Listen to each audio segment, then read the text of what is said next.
के प्रति कोई भी कुट वाणी आपके कानों में नहीं जानी चाहिए। अगर गुरु की कोई बुराई करता है तो या तो वहां से चले जाए या उससे झगड़ा करे या अपना प्राण त्याग दे। ऐसा भाव जो रखता है वो सतगुरु की प्राप्ति इसी मानव में कर सकता है। अगर आपने गुरु की निंदा कर ली या सुन भी ली तो आप सतगुरु से वंचित रहोगे। अभी तो हमारे ये स्थिति है कि माँ बाप की बुराई कोई कर रहा है और हम कान लगा के सुनते क्या कह रहे थे क्या कह रहे थे। ये वाक्या सती के उस प्रांगण में पड़ा होगा आपको।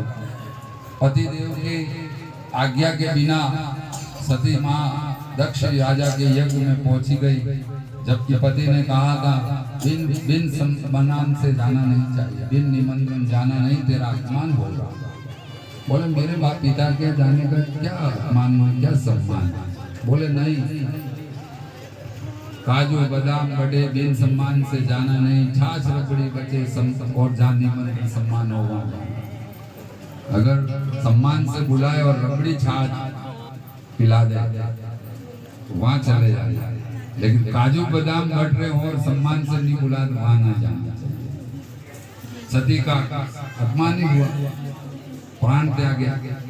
एक बात विशेष था वहां पर कि आप लोगों ने कई लोगों ने शिव पुराण पढ़ा होगा, आपने कथा सुनी होगी, आपने सुनी होगी, लेकिन उसकी व्याख्या शायद की होगी नहीं की होगी। भगवान शंकर भोलेनाथ ऐसे एक परमात्मा है, इनका शरीर बॉडी के अंदर वीर्य नाम का तत्व आज तक खस्खलित नहीं हुआ।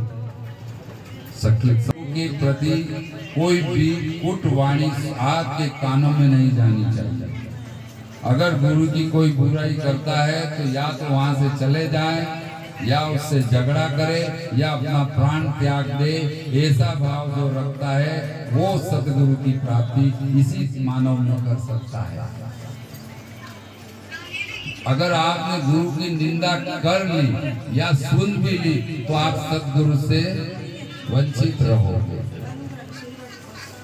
अभी तो हमारे ये स्थिति है कि माँ बाप की बुराई कोई कर रहा है और हम कान लगा के सुनते क्या कह रहे थे क्या कह रहे थे।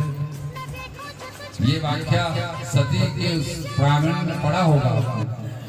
पतिदेव की आज्ञा के बिना सती माँ दक्ष राजा के यज्ञ में पहुंची गई, जबकि पति ने कहा था बिन सम्मान से जाना नहीं चाहिए, बिन निमंत्रण जाना नहीं, तेरा अपमान होगा। बोले मेरे बाप पिता के जाने का क्या अपमान क्या सम्मान। बोले नहीं, काजू बादाम बड़े बिन सम्मान से जाना नहीं, छाछ रबड़ी बचे और जहाँ